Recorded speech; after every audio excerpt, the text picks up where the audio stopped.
Hello everyone. Today I have a list of 5 things I would like to see War Thunder change for the Naval game mode for 2025.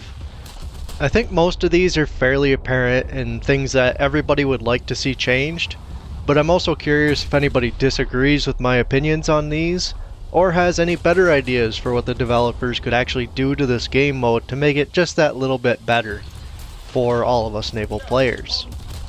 So getting right into it, my first thing that I'd like to see the devs work on in 2025, and it's probably the top one on this list, I mean number one for a reason, is fixing the server issues. It seems like 1 in every 5 to 7 matches in Naval, every player in the lobby completely crashes out.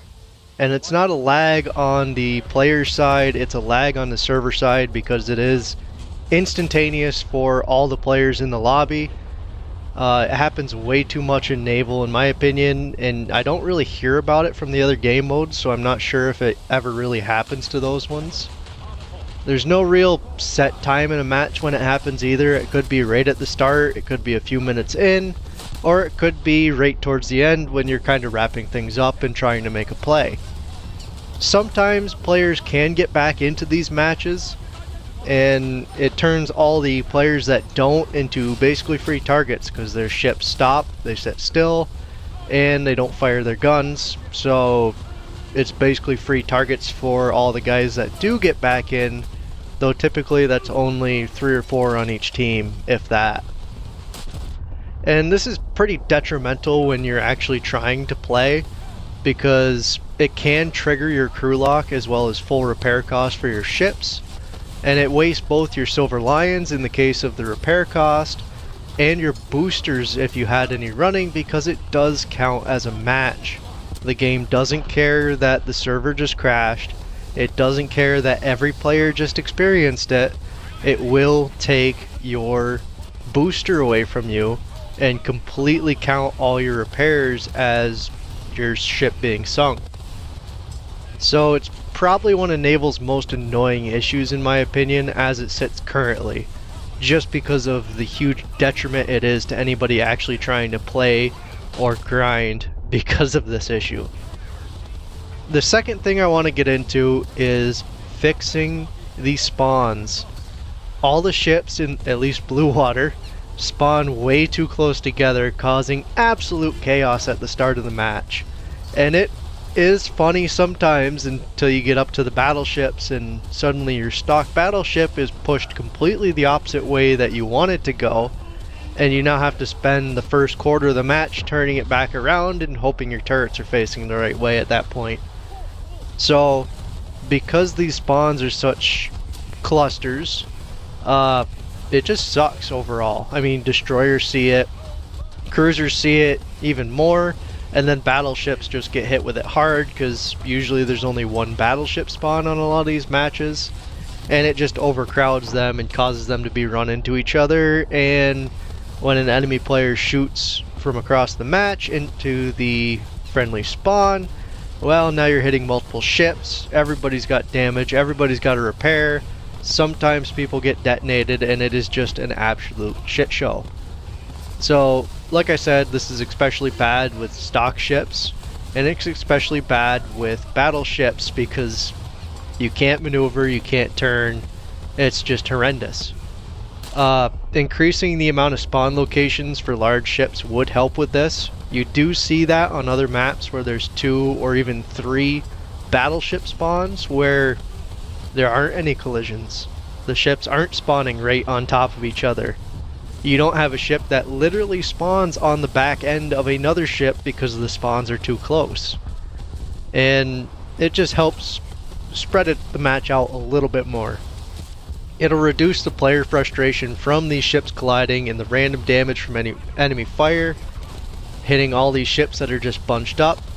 And it also, as an added benefit, lets players go into the map how they wish rather than just pushing wherever their ship was pointed because their whole team was going that way in the first place, and they knew that if they tried to go against the flow, they were just going to get pushed right back in the direction of the whole team. Because let's face it, the mechanics for pushing friendly ships is a little wonky. You can really force your friendly teammates to turn just by giving them a little bit of a nudge, and the game will take that as almost like a full turn momentum.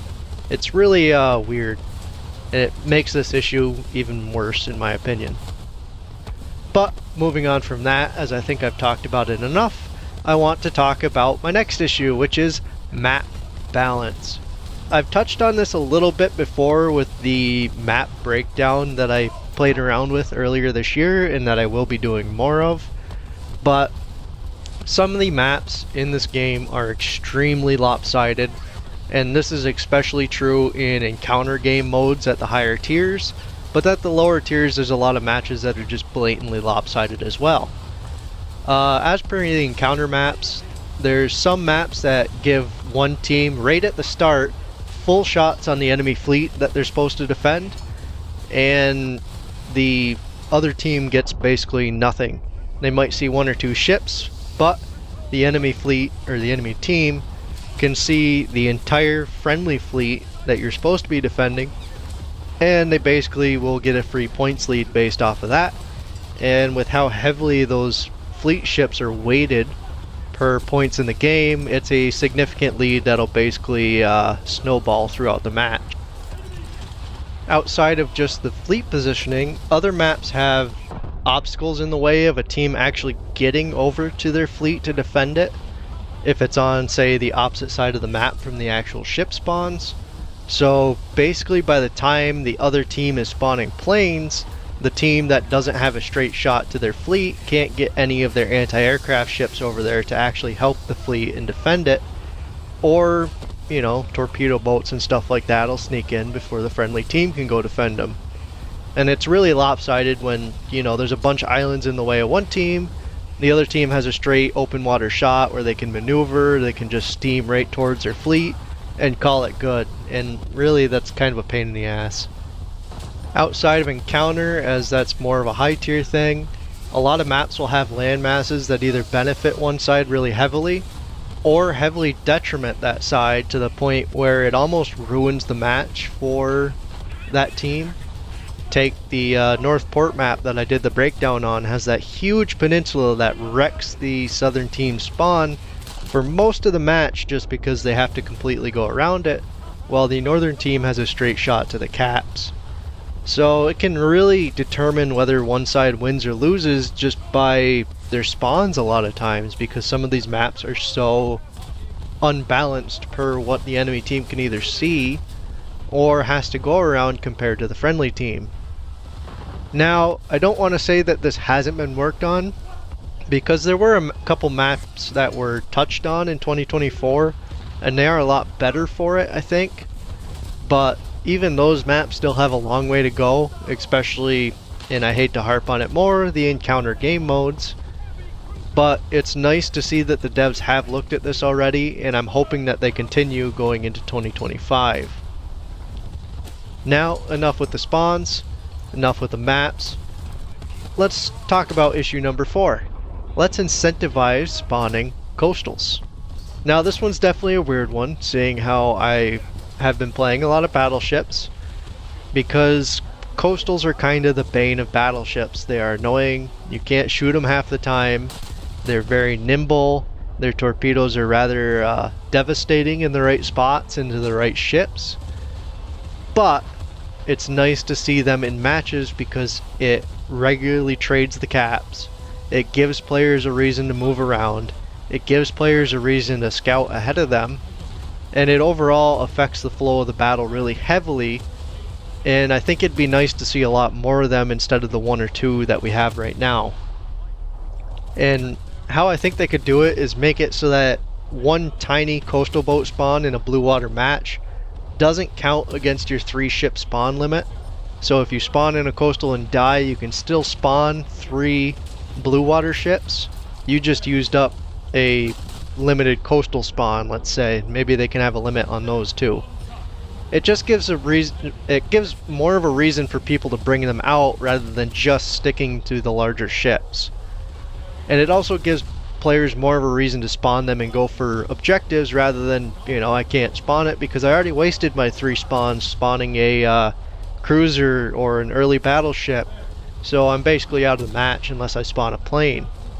And speaking of planes, they could also do it that way.